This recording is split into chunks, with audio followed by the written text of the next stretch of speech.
Olá, tudo bem? Como vai você? Seja muito bem-vinda, muito bem-vindo ao programa Alesp Cidadania. Na edição de hoje, vamos conhecer o projeto paulista chamado Octo São Paulo, por meio do crochê. Olha só, que está aqui em minhas mãos. Polvos, então, como esse aqui, são produzidos para ajudar aos bebês prematuros a terem uma espécie de colinho materno. Para a gente entender como esse projeto funciona, nós vamos conversar com as responsáveis desta ideia, as coordenadoras Fabi Gaiato e também a Mari Arletti. As duas estão aqui em nosso estúdio, aqui na Assembleia Legislativa do Estado de São Paulo, e também nós vamos abrir a nossa janela virtual. Nós vamos conversar também com a Priscila. A Priscila é mãe de uma menina que nasceu prematura. Sejam muito bem-vindas ao nosso programa, aqui aos estúdios da Alesp e também de forma remota. Priscila, a gente já pode, eu falei agora há pouco, né, que a Priscila Souza, ela é mãe de uma menina prematura, e aí a gente vai tentar entender o que tem a ver, né, esse polvo aqui que está em minhas mãos com a prematuridade, se assim a gente pode dizer. Sejam muito bem-vindas novamente. Obrigada, agradecemos, estamos muito felizes. Nós estamos felizes em recebê-las, por recebê-las aqui em nossos estúdios. E aí, eu vou iniciar o nosso bate-papo aqui com a Arlete, que está aqui mais ao meu lado, para entender qual o significado de um polvo como esse aqui. Eu vou aproveitar, eu não sei se ele já tem um nome, mas em homenagem ao nosso DTV, o nosso diretor de TV, vai ser Alê. Esse polvo aqui, a partir de agora, se chama Alê. É para você, viu, Alê? Vamos tentar entender o que o Alêzinho aqui em minhas mãos tem a ver com a prematuridade, por favor. Bom, primeira coisa, deixa eu brincar um pouquinho e dizer assim, que o meu primeiro polvo, você deu o nome, eu também dei. E o nome dele era Octo Batista. Foi assim, mágico no caso, né? Mas enfim. O polvo, a intenção dele, primeiro, ele surgiu na Dinamarca. Por quê? As enfermeiras, elas tinham essa preocupação, porque os bebês mudaram muito, né? Então, não é porque eles estão numa UTI que eles não se mexem, que eles ficam calmos. Eles têm todo um processo também. E lá, elas resolveram, as enfermeiras mesmo se juntaram e começaram a pensar o que elas poderiam fazer para acalmá-los, o batimento cardíaco, para eles se sentirem acolhidos, né? E foi a ideia do crochê, porque ele é todo, assim, 100% algodão, existe toda uma preocupação no fazer o polvo. E lá elas tiveram essa ideia de fazer o polvo. Por que o polvo? Porque, na verdade, os tentáculos lembram o cordão umbilical. A criança, a maioria delas, acabam nascendo antes da hora, ou com algum probleminha. Então, esse sentir da criança próximo do tentáculo, dá aquela sensação de que ainda ela está protegida dentro do útero. A cabecinha também, por quê? É o aconchego, é o apoio nas costas. Então, tudo isso foi pensado e chegaram realmente a fazer o primeiro polvo.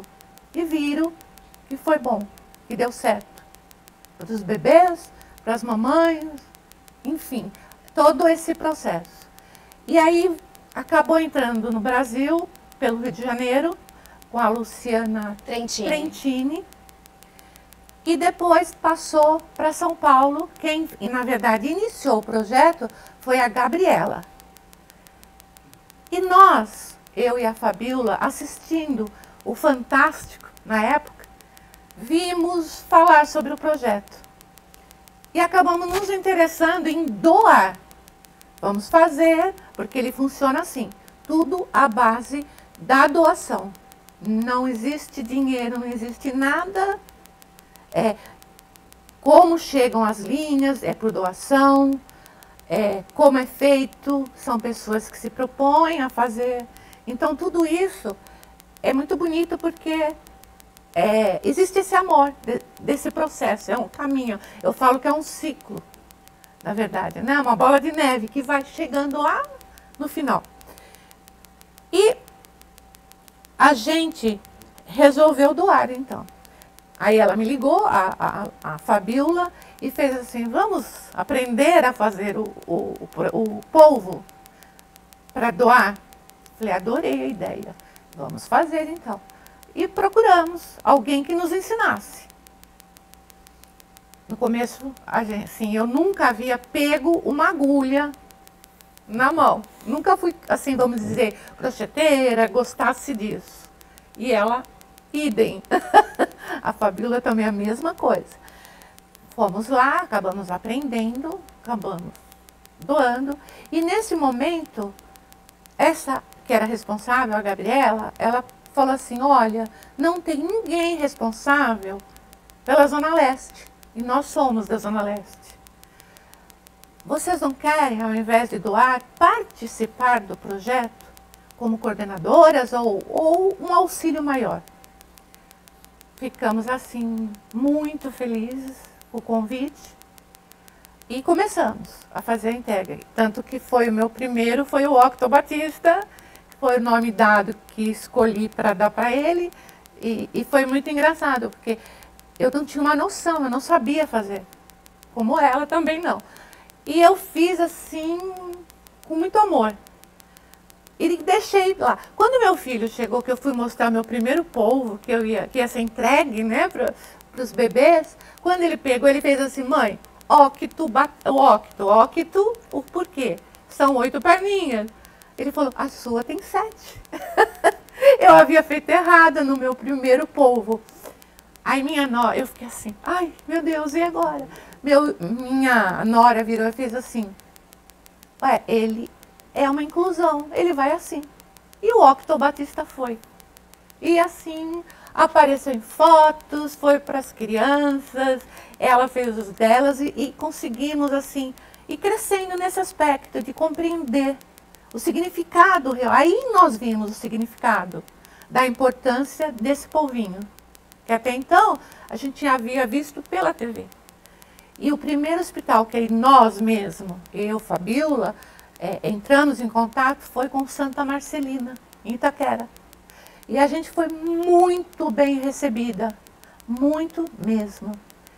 E lá eles aceitaram o projeto, abraçaram mesmo essa causa. Então, para nós, foi assim um presente, na verdade, fazer essa doação e fizemos. Começamos, então, por lá.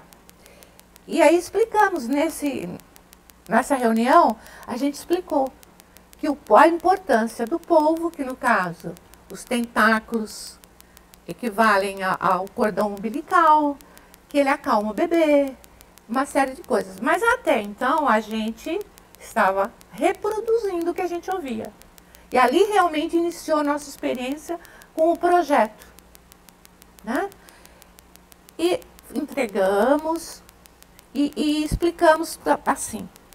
Ele tem uma preocupação muito grande, a gente, em relação a ele. Por quê? Os bebês são minúsculos. Quando a gente olha uma foto de um bebê com o polvo, a gente tem a impressão de que ele é enorme. Porque ele é quase do tamanho dos bebês. E aí, então, existe aquela preocupação. O tamanho da cabeça, o tamanho do tentáculo, para não ter perigo, porque, como eu disse, os bebês hoje não são calmos, eles realmente se mexem, eles são ativos. Outra coisa, a preocupação em fazer os pontos bem juntinhos, para não ter perigo do bebê colocar o dedinho. Uma série, então existe realmente um processo, uma preocupação em tudo isso que é feito.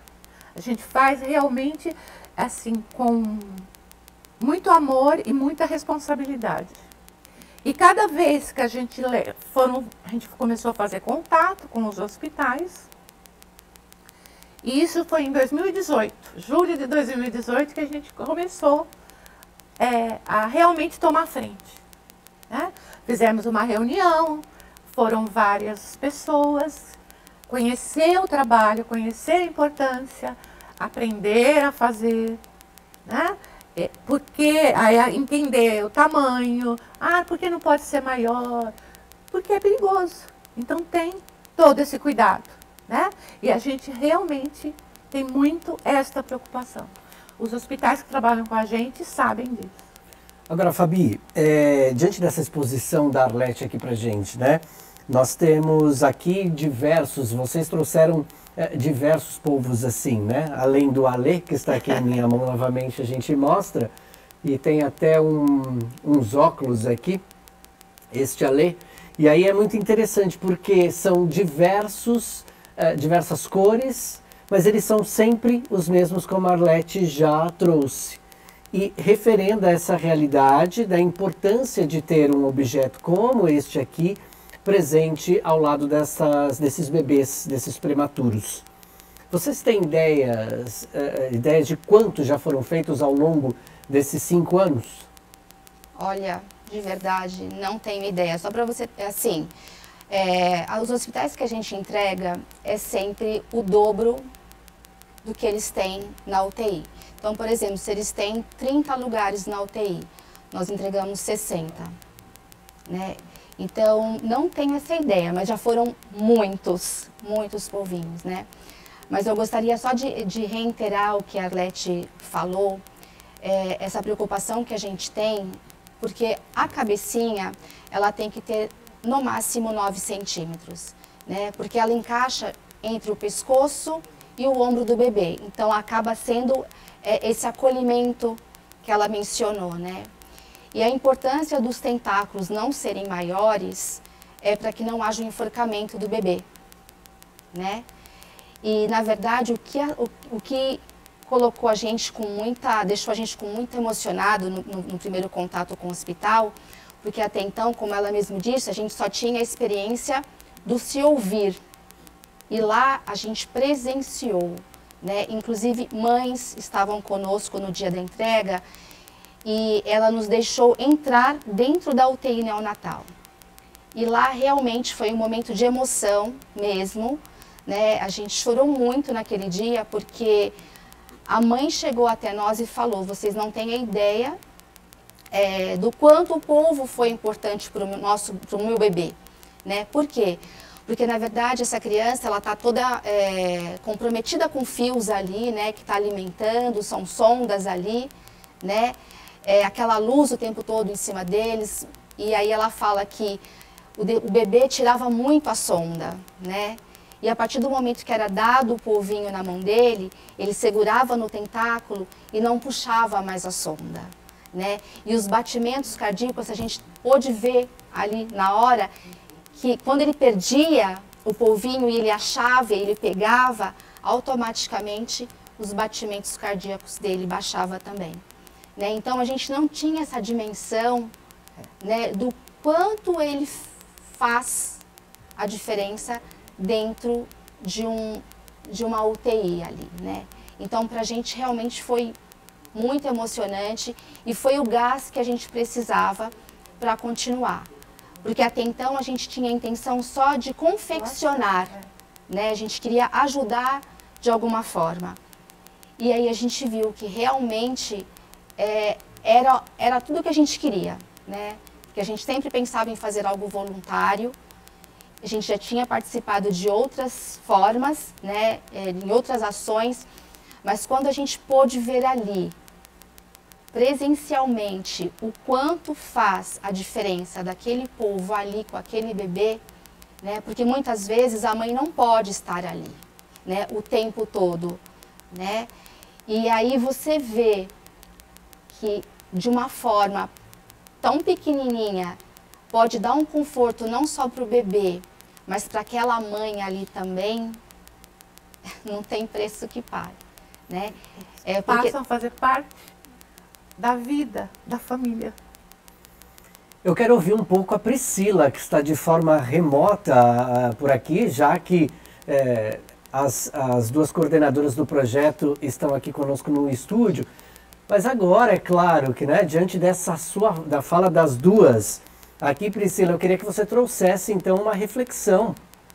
E é isso de fato, assim, como é que foi? Primeiro, conta um pouco pra gente essa situação, né? Como que é ter uma...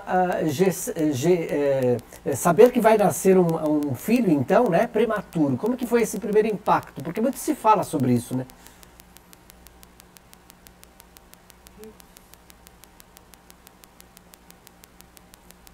A gente está com um problema aqui no áudio da Priscila. Priscila, vamos ver se a gente consegue só restabelecer essa questão técnica e eu volto a fazer a pergunta para você. Enquanto isso, eu vou tocar aqui o assunto, porque eu acho que essa fala da Priscila vai ser fundamental exatamente nesse momento agora, né?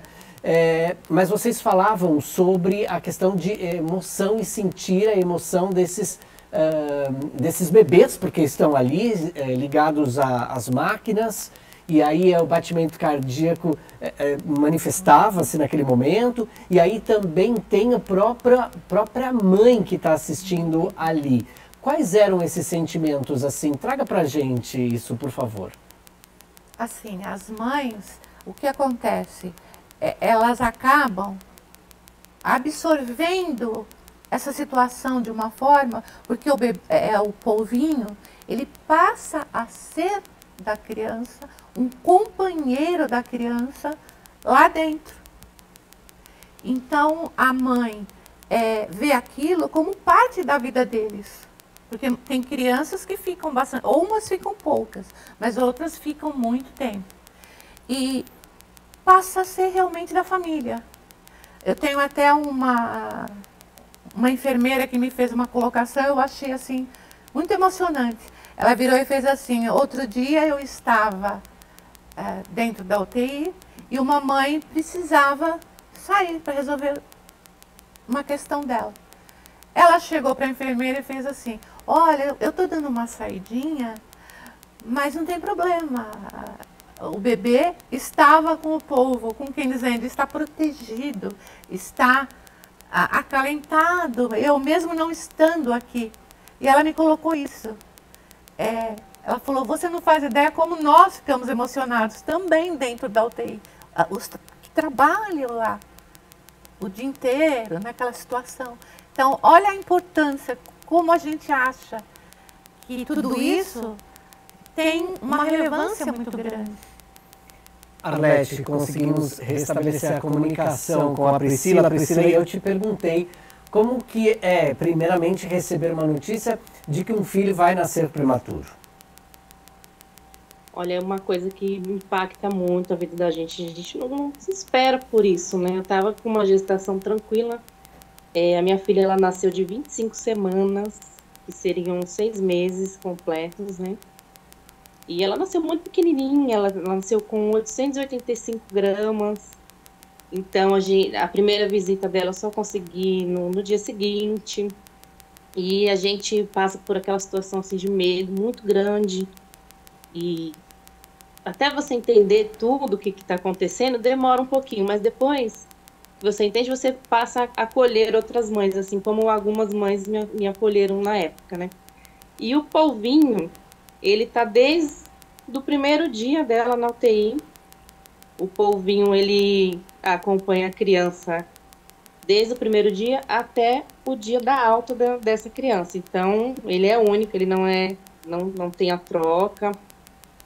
Então, ele vai acompanhando ali.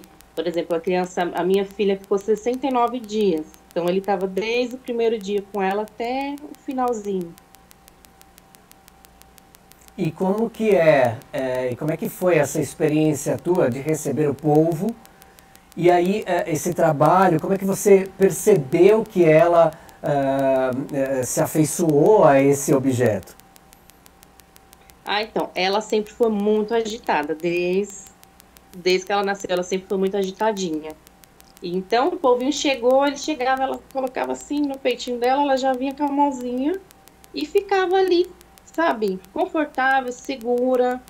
Ela não puxava a sonda, né, o tubo da respiração. Então, ele era realmente um conforto para ela. E o hospital que ela nasceu, às terças-feiras de manhã, tinha aquele processo de higienização. E o polvinho, ele ia para higienização também. Então, toda terça-feira de manhã, a gente chegava, a gente já sabia que as crianças iam estar agitadas, né? Eles ficavam naquela agitação porque estavam sem o polvinho.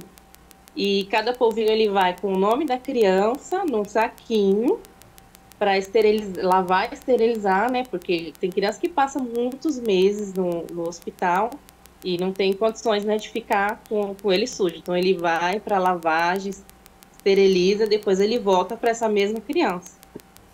E, assim, ele realmente é um objeto de conforto. Todos os dias, quando eu ia embora, eu deixava ela agarradinha com o polvinho dela, eu sabia que ela estava segura. Como a Fabi falou, a gente... É um pedacinho nosso que fica lá, né? Ela tem puxando aqui de mim. Pois é, eu tô vendo exatamente isso, Priscila. Qual que é o nome da sua filha? Manuela. Manuela, olha ali. Olá, Manuela, como vai você? Tudo bem? Tudo. Olha, eu já vi que você então gosta demais desse povo. Você deu um nome para ele ou ele já tinha um nome quando você cresceu? Quando você começou a falar, você já sabia que ele tinha um nome? Qual é o nome dele, filha? É Paul. É Paul? Paul? Que graça! E me conta uma coisa, o seu Paul ele também é diferente um pouquinho, né? Os tentáculos... Isso, a parte da dentição, esses pontinhos aqui, ó, ajudavam a coçar a gengiva também. Olha então, só, ele então... foi escolhendo aí, ele foi seguindo com ela. E olha só que interessante essa informação. Porque sim, além da Priscila falar pra gente agora sobre isso, né? A importância do polvo ali na hora do nascimento. Então os pontos aqui ajudavam na hora do nascimento dos dentes, então, dos primeiros dentes aparecendo. Sim. Vocês tinham essa informação também ou não? Bastante. Não. Para mim, hoje está sendo uma novidade interessantíssima. Muito legal. Muito legal. A gente observa, então, a importância que é, de fato, receber um polvo desse logo nos primeiros momentos da vida. E é claro que todo esse processo que vai ao longo do tempo. E certamente a pequena aí não vai soltar de jeito nenhum esse pu aí, hein? Não, já pegou. Pois é. Todo ano, ela teve alta no dia 28 de junho. Então, todo ano eu comemoro um segundo aniversário. E o polvinho tá sempre ali, junto com a gente, no bolinho. Ele tá sempre ali do lado, faz parte da nossa história, né? Agora, eu fiquei com uma dúvida. Tudo bem que não esse é o assunto do programa, esse uso dessa chupeta. Mas será que esse povo também acaba dormindo ali e faz um cafuné na hora do soninho, hein? Ah, faz. É Né, assim que filha? acontece? Dorme com ele, filha? É assim Tá que até acontece. velhinho, Ela de tanto gosta amor. demais desse povo. Já vi que é tão importante para ela e que fica mesmo. Acaba sendo, na verdade, uma referência, né? E aí eu acho tão interessante porque eu estava aqui olhando uma informação e eu não sei se vocês sabem disso, mas especialistas afirmam que o polvo foi o primeiro ser inteligente do planeta. E aí isso também quer dizer muitas coisas. Porque ele, por meio dos tentáculos, né, eles não chamam nem de tentáculos, viu, gente? São essas... Eles falam outro nome que agora eu não vou conseguir achar aqui, mas, por exemplo, o polvo consegue abrir até uma lata com os tentáculos, de tão forte, né? É um molusco, ele não tem nenhum tipo de osso, enfim, vértebra, né?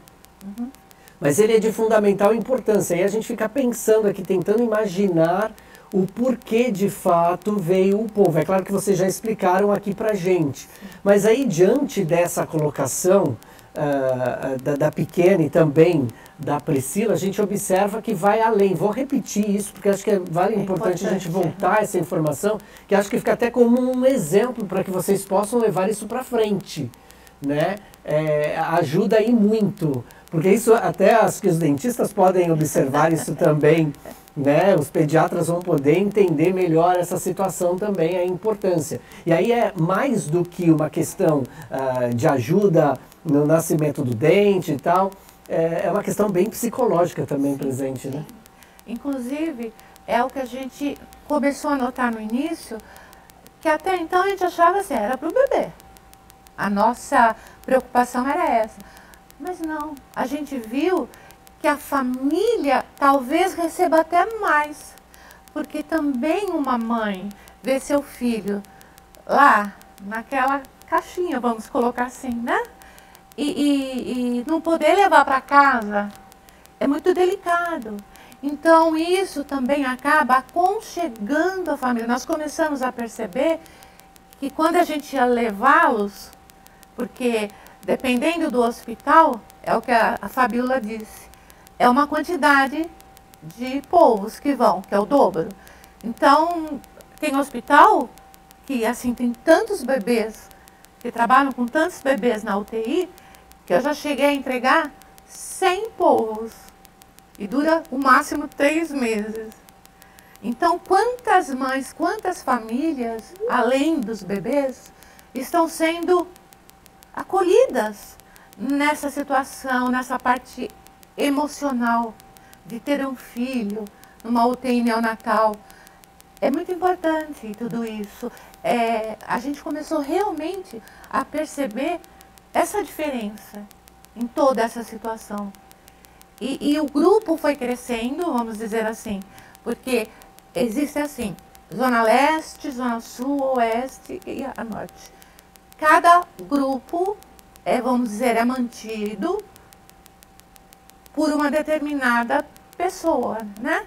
Responsável para atender aqueles hospitais, porque senão a gente não dá conta, né? E cada região, então, tem o seu grupinho que formamos um só. Ah, eu preciso. Então, o outro grupo vai me atender, se for o caso. E temos hoje um grupo presencial ainda. Os outros, a maioria, fazem em casa e mandam para a gente.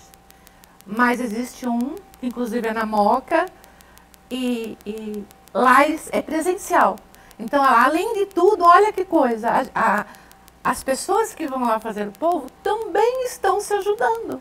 Além de ajudar esses bebês, essas famílias, estão se ajudando. Porque são pessoas que chegaram nesse grupo com depressão, com problemas emocionais. E ali senta todo mundo com o mesmo objetivo dessa doação, desse amor, e acabam também se ajudando. Então, olha como é grande. Ao mesmo tempo, assim, a gente pensa, ele é tão pequenininho, mas ele faz muita diferença. Agora, Fabiola, conta pra gente uma situação, né? A Arlete estava falando agora da Moca. Para você que está aí do outro lado da tela, de repente não sabe o que seria a Moca. A Moca é um bairro da Zona Leste aqui da capital paulista, aqui em São Paulo. A gente está na capital e aí existem outras cidades no estado também. Fabio, eu gostaria que vocês conhecem outros grupos também que realizam trabalhos semelhantes, parecidos com os de vocês? Na verdade, a gente sabe que existe, né? Mesmo porque se você entrar nas redes sociais, tem outros grupos, né? Como a Arlete mencionou, quem iniciou todo esse projeto foi a Luciana Tentini no Rio de Janeiro.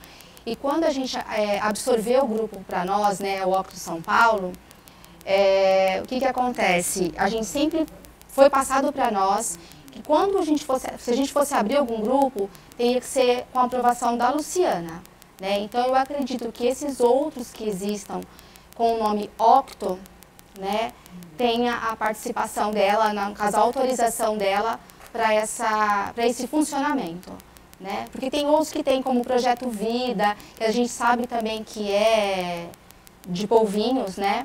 Mas quando entra a palavra Octo, né, o projeto Octo, e aí a gente sabe que tinha que ter autorização dela, né? Por quê?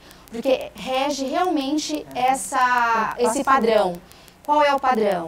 Ter a cabecinha de no máximo 9 centímetros, né? Os tentáculos não podem ultrapassar 23 centímetros esticados. Então tem todo um padrão de linha, não é qualquer linha que pode ser feito, né? Tem linhas próprias, por quê? Porque esse polvinho ele vai para uma autoclave, né, onde lá dentro ele é esterilizado, então não é qualquer linha, não é qualquer fibra que aguenta nessa autoclave. Então, assim, a gente respeita todo o padrão que foi passado pelo projeto inicial, que é o Octo, que vem da Dinamarca, né? Então, a gente preza esse cuidado, porque a gente pensa que a partir do momento que esse bebê está dentro de uma UTI, ele já está ali com riscos.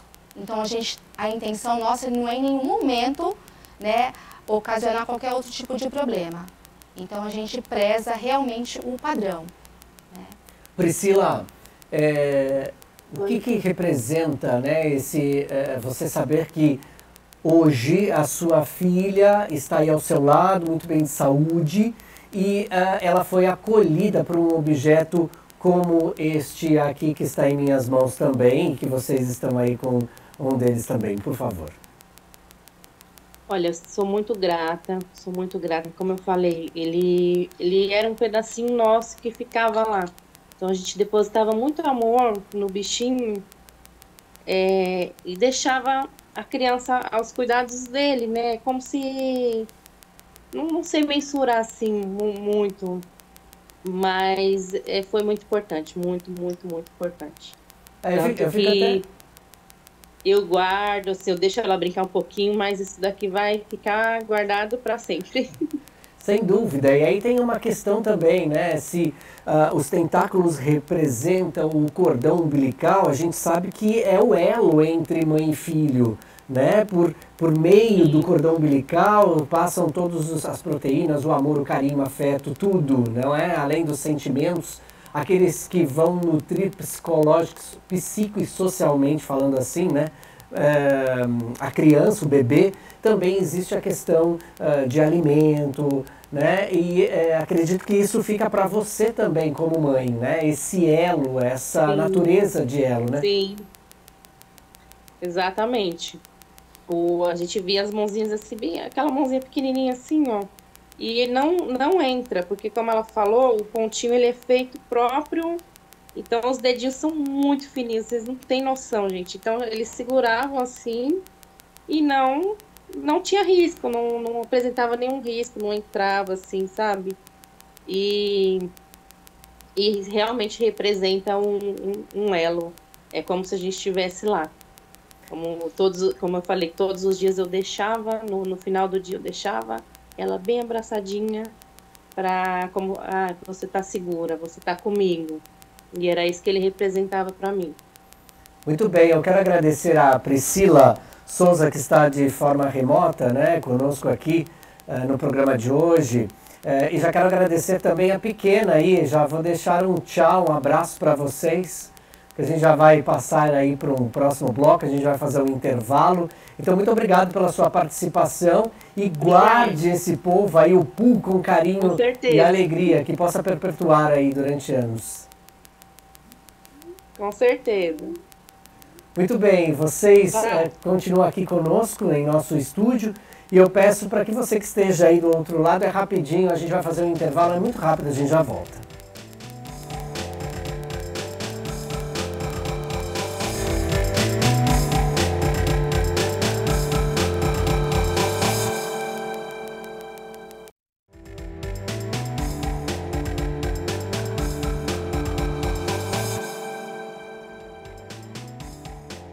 O Alesp Cidadania está de volta. A gente continua a falar sobre um projeto que produz polvos em crochês para bebês que estão internados em UTIs neonatal por causa da prematuridade.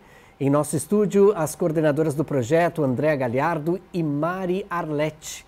E também, agora de forma remota, a enfermeira especialista então em pediatria, em UTI pediátrica e neonatal, da seção de neonatologia do Hospital Cruz Azul, Débora Cristina da Silva. Seja muito bem-vinda. Sejam bem-vindas ao nosso programa e antes de desejar, então, passar a palavra a vocês, eu quero agradecer também a Fabi, que estava conosco aqui no estúdio, no bloco anterior também. E aí, já aproveitando aqui, eu já deixo uma pergunta que eu acho que é de fundamental importância para ti, porque veja só, nessa nossa agitação aqui, se a gente pudesse comparar como um mar, né? Chegam mais duas pessoas para agregar esse nosso bate-papo e aí para tentar acalmar os bebês que nasceram prematuros, né? Então, esse projeto realmente ele estava, depois de tudo que já foi dito, né?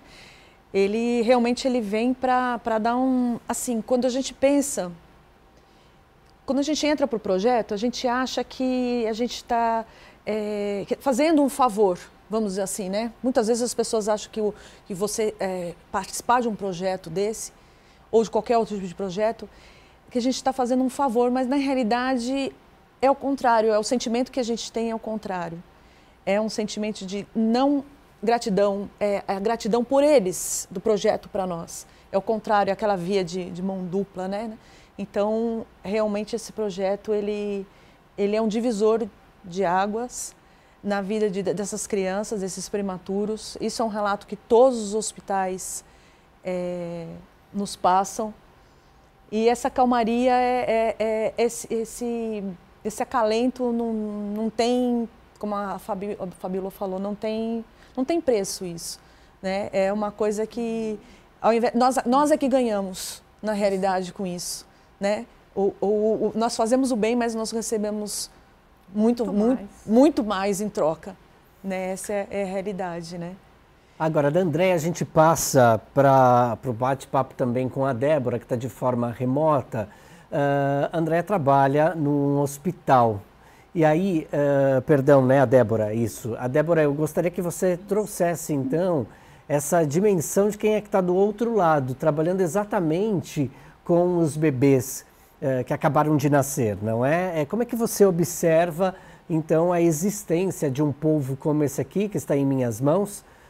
Colocamos o nome dele de Ale, em homenagem ao nosso diretor aqui na TV. Explique para a gente, por favor, como é importante isso. Sim, boa tarde. Eu sou a Débora, enfermeira da CTI Infantil, UTI Neonatal do Hospital Cruz Azul Saúde.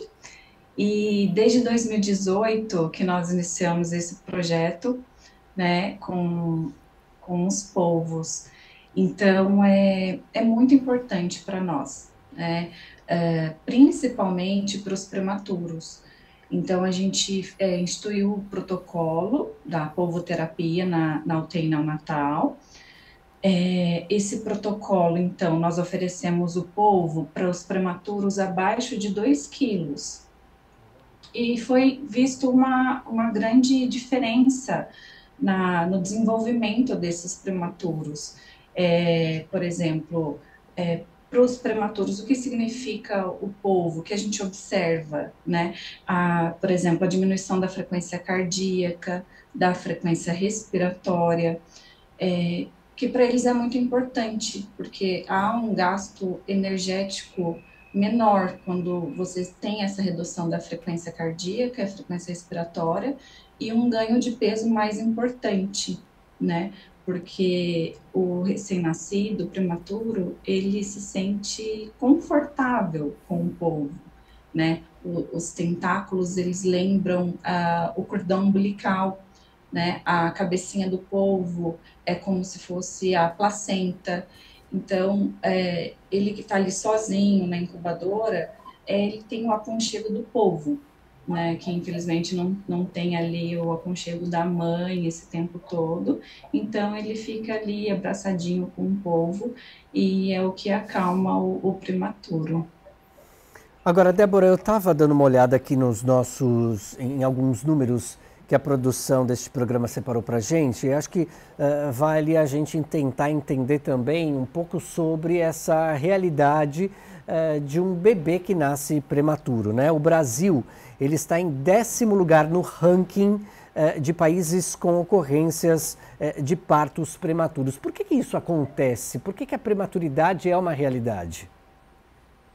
Sim, existem alguns casos, alguns fatores que levam ao nascimento do bebê prematuro, né? Por exemplo, o descolamento prévio da placenta, o trabalho de parto prematuro, a bolsa rota, gestantes com hipertensão arterial, né? Às vezes, gestantes que não fazem o acompanhamento correto do pré-natal, desde o início, que aí não são diagnosticados problemas precocemente, que podem levar a um trabalho de parto prematuro e o nascimento desse bebê antes do tempo.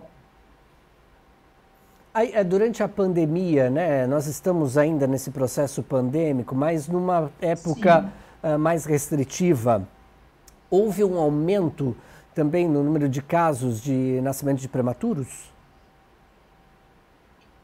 Não houve um maior aumento, um aumento do número de casos, né? Não houve uma relação, eu acredito, que durante a pandemia, o pré-natal, o atendimento a essas gestantes continuaram os mesmos, né? Então, não houve um aumento, mas o número ainda é alto de nascimento prematuro no nosso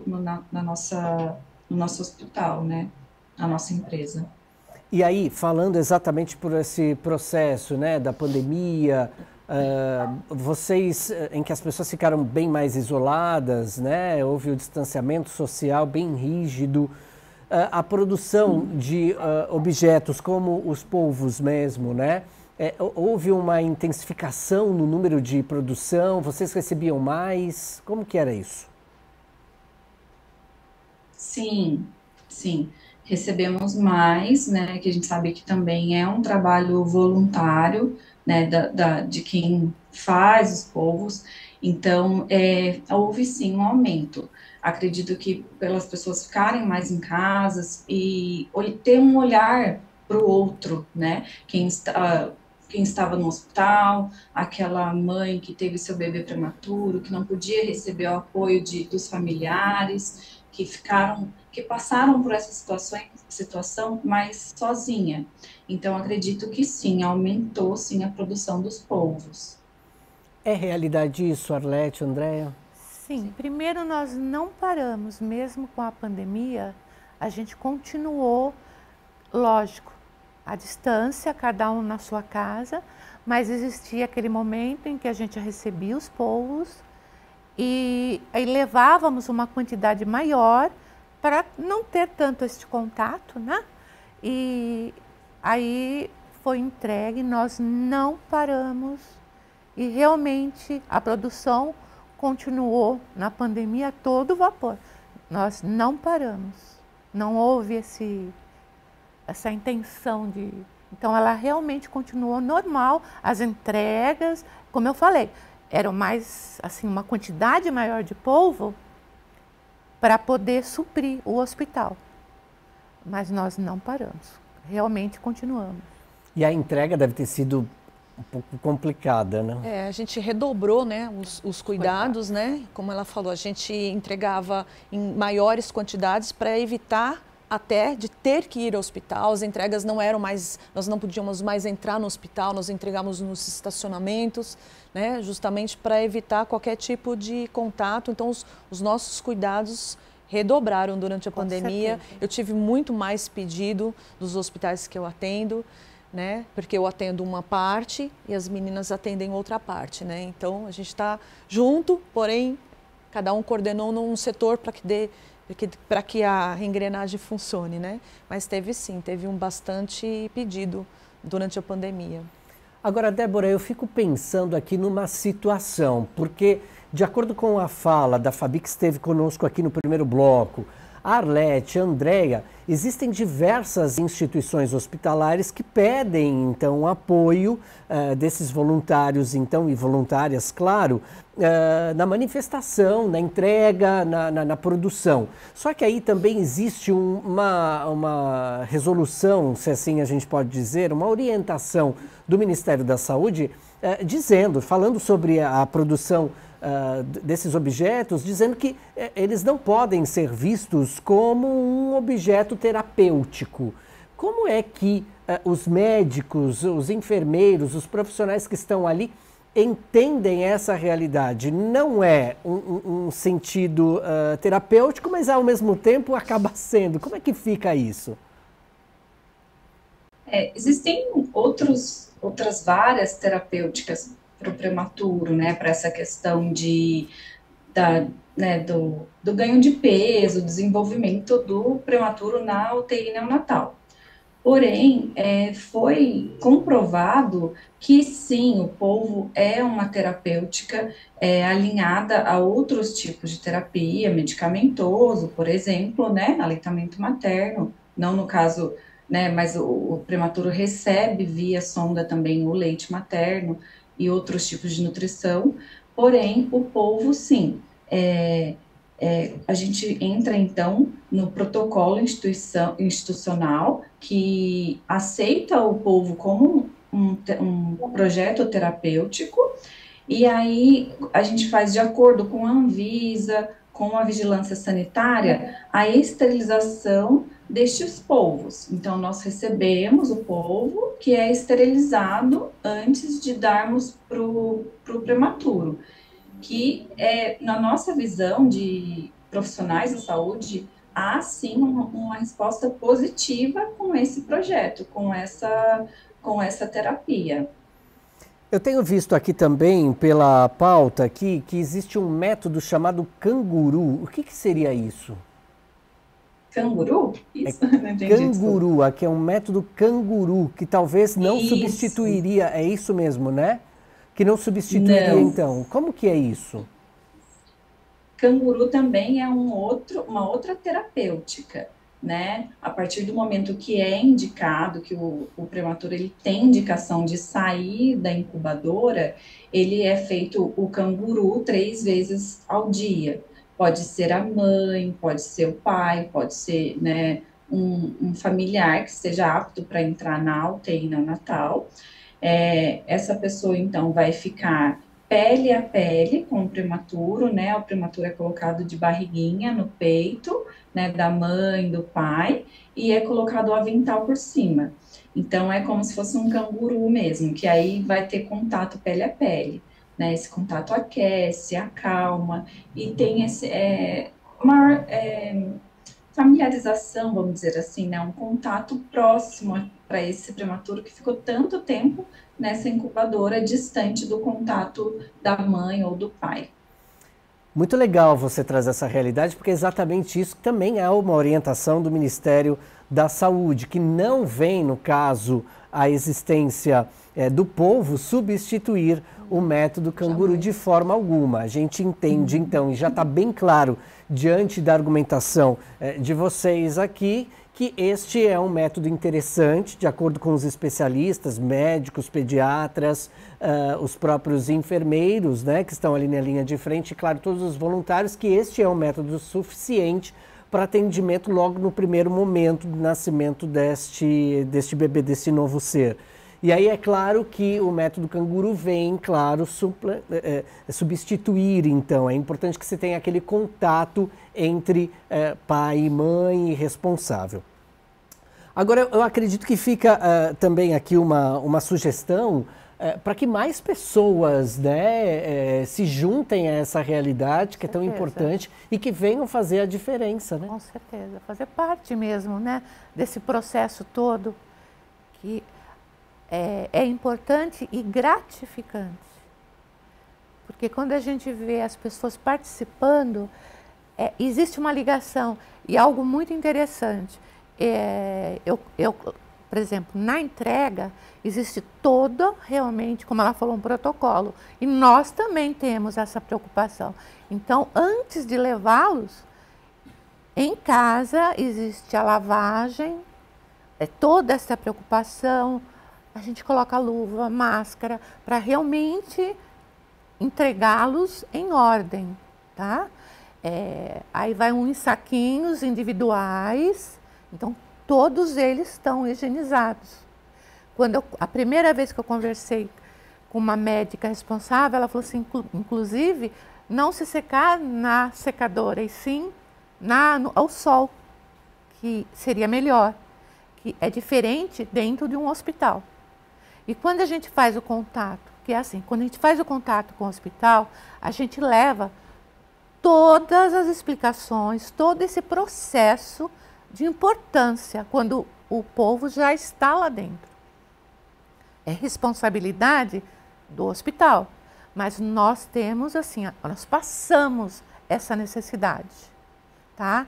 Então, a higienização, toda essa preocupação, por isso que existe a linha, ela é 100% algodão, existe um protocolo até nosso em relação aos hospitais, nós passamos isso para eles, para que cada um dentro da sua realidade, porque nós trabalhamos e entregamos para hospitais particulares e públicos, tá? Em periferias. Então, existe toda uma preocupação. Então, a gente, quando vai fazer esse contato, o primeiro contato com o hospital é justamente esse. Falar do povo e como vai ser cuidado após a entrega. Então, a gente realmente tem toda esta preocupação. Agora, Andréa, nós estamos na Assembleia Legislativa do Estado de São Paulo, a LESP, né, o poder legislativo em nosso estado. E aí, por meio do programa Alesp Cidadania, em que os cidadãos entram, de fato, nesta Casa Legislativa para trazer iniciativas, ideias, aquilo que o terceiro setor tem fomentado demais na nossa sociedade, né? Quão importante é para vocês, nesse momento, estarem aqui nesta Casa de Leis? E aí os deputados, 94 parlamentares, estão acompanhando ao nosso programa, né? E aí eles estão entendendo também a força que vocês têm, as organizações não governamentais têm em relação a assuntos como esse aqui. O que representa isso para você? Então, você tocou num ponto, né, importante sobre os protocolos, sobre, né, a forma que não é, o projeto ele não é, como se diz, ele não é, vamos dizer assim, legalizado, né? Não é uma ONG, né? Nós sabemos que não somos uma ONG, nós somos um grupo de voluntárias que se juntam. Algumas pessoas, elas ajudam de forma... quem não sabe fazer crochê, ajuda... as doações. Com as doações dos materiais, né? Então, nem sempre a ajuda vem de todas as formas. Pode ser fazendo o crochê, pode ser doando, pode ser ajudando nas entregas, enfim. Então, os deputados que estão nos assistindo, é uma força grande no sentido de que, porque nós temos muita negativa de muitos hospitais. Então, a gente vê que os hospitais têm vontade de implantar um projeto que é muito importante, conhece através de outras fontes, outras mídias, tem vontade, a enfermeira tem vontade, os pais têm vontade, só que na hora que chega na direção, não consegue, por causa de, muitas vezes, por não ser encarado como um projeto legislativo, talvez? Não, ai, fugiu a palavra, meu Deus.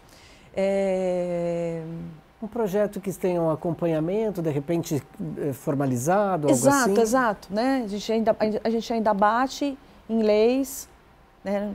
Alguns órgãos, não vou citar nomes, mas enfim, a gente ainda bate ainda de frente, porque ainda tem muita recusa, ainda tem, talvez, não sei se é por conta de não entender o processo, não conhecer o projeto, enfim, a gente ainda tem muita recusa ainda, e isso seria legal que a gente conseguisse atender muito mais hospitais. E nós temos condições de atender muitos mais hospitais, porque tem muita gente por trás disso. Então, nós temos... Acrescentando o que a Andréa falou, o que eu percebi, assim, porque a gente vai aos hospitais apresentar o projeto. E muitas vezes, a preocupação maior, dependendo da região em que se encontra o hospital, é como vamos dar conta de toda essa higienização, exato, deste protocolo mesmo que a gente afirma que é importante na hora de aceitar, exato, o projeto. Quando o hospital abraça esse projeto, eles têm que estar de comum acordo em que existe, como a mãe falou, a enfermeira falou, e nós estamos falando, de ter uma higienização a cada 7 dias, ele vai para autoclave, ele vai para uma lavagem, para poder retornar para esse bebê. Então, nem todos os hospitais, de repente, têm esta condição. Exato. Então, fica delicado. Muitos acabam, às vezes, não aceitando por não conseguir abraçar, que é o que a gente vive, infelizmente. Né? É a nossa realidade. A nossa realidade é essa. Não dá para negar. Muitos hospitais, eles falam assim, como que a gente vai, nós queremos, mas como que a gente vai poder fazer a higienização uma vez por semana na nossa lavanderia, se muitas vezes não tem nem lavanderia? Como a gente vai fazer a higienização na autoclave se a autoclave está quebrada ou não tem? Né? Então, muitos hospitais têm o desejo de implantar, mas tem uns hospitais que a mãe chega lá só com um bebê enrolado em cobertores.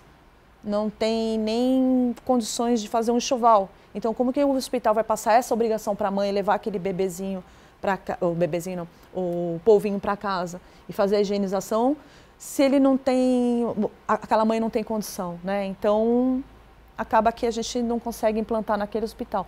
Mesmo todo mundo desejando e querendo, mas... E aí, Débora, você que está aí na ponta, trabalhando diretamente com essas crianças, né? Essa necessidade mesmo desse assunto estar na Assembleia Legislativa do Estado de São Paulo, requer atenção do poder público? Sim, acredito que é um projeto muito importante, tem sido importante para a gente, com ótimos resultados e benefícios para esses prematuros. E realmente tem que existir essa possibilidade de o hospital criar um protocolo para esterilização desse polvo, né? Que é o que a gente faz lá no nosso hospital, que é esterilizado no Centro de Material e Esterilização, né? Por vaporização. Esse polvo é entregue para o paciente, né? Esterilizado, e ele é trocado a cada 7 dias. E ele não retorna para a esterilização.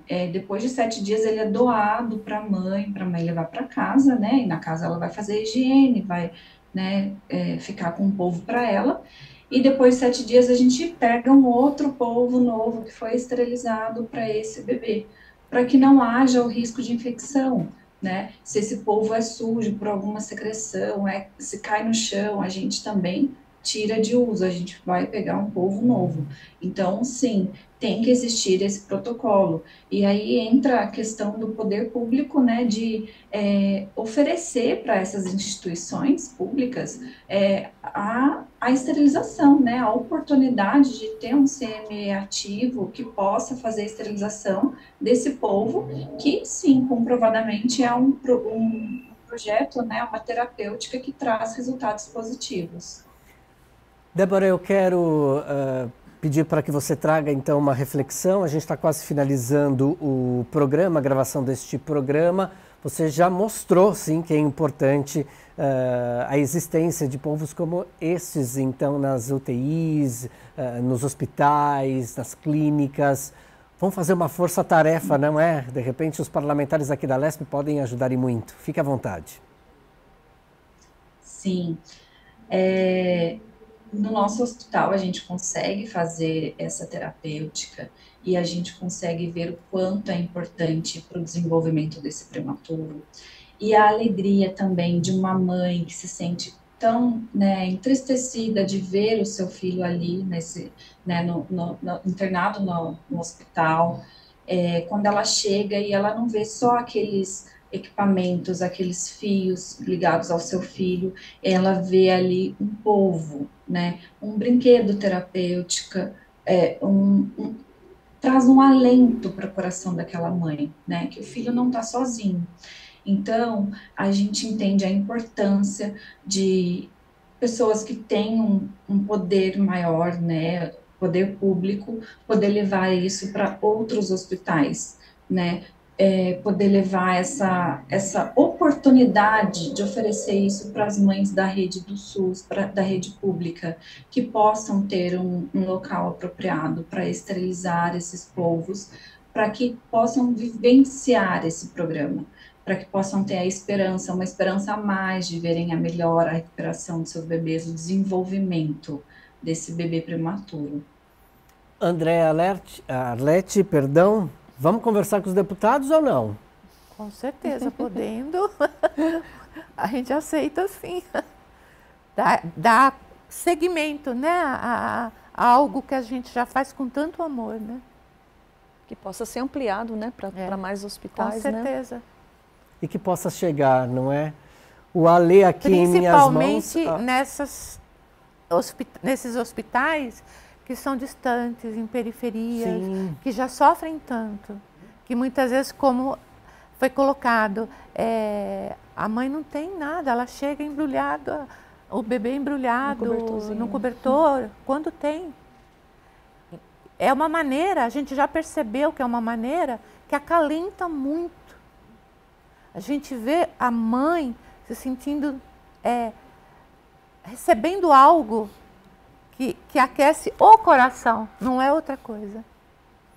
Então vamos torcer, né, para que o Ale que esteja aqui, que está em minhas mãos, possa nadar, possa viajar as águas profundas por aí e de fato encontrar um bebê que possa se sentir acolhido, né, e que possa ser feita então a diferença em nosso estado, em nossas regiões. Eu já quero muito agradecer então a presença do Ale, claro, aqui, e também de vocês aqui em nosso estúdio, que essa realidade possa servir para muitas outras regiões do nosso estado. Arlete, Andréa, Débora, muito obrigado pela presença de vocês aqui em nosso programa. A gente já deixa também a nossa gratidão à Fabi, que participou conosco, e também a Priscila e a Bebê, que continua com o Povo em Mãos. Dela, com certeza. Você que esteve conosco, muito obrigado pela sua presença, sua participação sempre conosco, a sua audiência. Meu forte abraço a vocês, a toda a nossa equipe. Tchau, tchau.